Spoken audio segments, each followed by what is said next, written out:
Ito ay isang araw na ating pinakahihintay.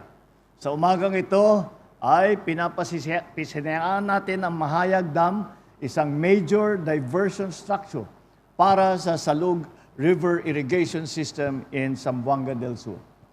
Kung matatandaan ninyo, nasira at gumuho ang dam nito dahil sa matinding pagbaha. Apektado ang marami nating kababayan sa 4 na munisipalidad ng Zamboanga del Sur, Mahayag, Molave, Ramon Magsaysay, and Suminot. Sa pamamagitan ng proyektong ito, inaasahan natin mas mapapabuti ang water diversion, irigasyon, at iba pang gawain pang-agrikultura ng rehiyon. Makakatulong din ito sa pagbawas ng baha at sa pangkalahatang seguridad ng mga tahanan at kabuhayan dito sa Zamboanga del Sur. Tinatayang higit 3,100 magsasaka at ang kanilang mga pamilya ang makikinabang dito sa ating proyekto na ito.